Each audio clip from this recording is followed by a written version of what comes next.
Pourquoi nous croyons tout le monde sauf nous-mêmes? Hmm, c'est joli ça. C'est un paradoxe douloureux. Nous accordons facilement notre confiance et notre crédit aux autres, mais nous nous les refusons à nous-mêmes. Lorsque nous nous regardons et énonçons une affirmation positive, cela ne résonne pas, cela semble creux, tel un mensonge prononcé par un étranger. Ce n'est pas un échec personnel, c'est le résultat d'un conditionnement. Vous vous êtes demandé sûrement pourquoi est-il plus facile de faire confiance à tout le monde sauf à soi-même. Voici peut-être une réponse. Dès notre plus jeune âge, notre valeur a probablement été mesurée par une validation externe. Les notes, les éloges des parents et des enseignants, l'acceptation sociale. Cela nous apprend à chercher à l'extérieur la confirmation de notre valeur. Notre boussole interne n'a jamais été correctement calibrée parce que nous avons appris à naviguer, nous fions aux étoiles des autres. Notre cerveau collecte des données.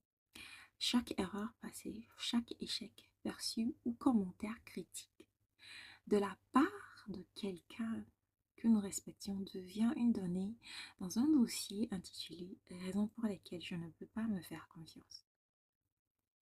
Pendant ce temps, nos succès sont souvent rejetés comme de la chance ou un coup de bol.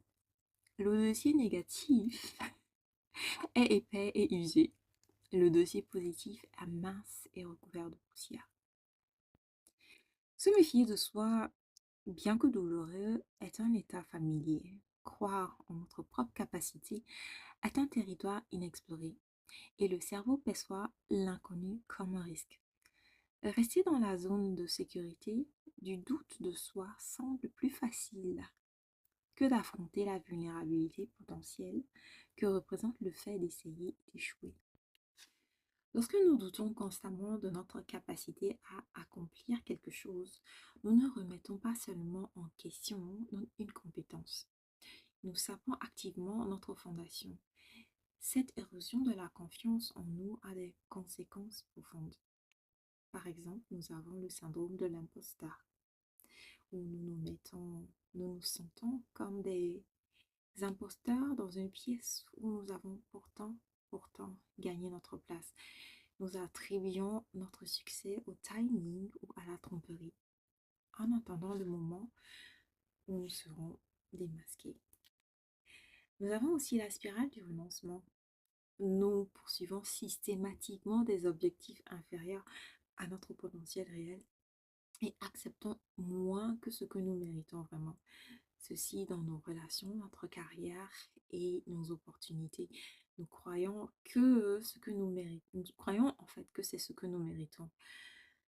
Et le vide de la validation, si nous ne sommes pas habitués à nos propres applaudissements et à notre propre validation, l'idée même semble étrangère et impossible.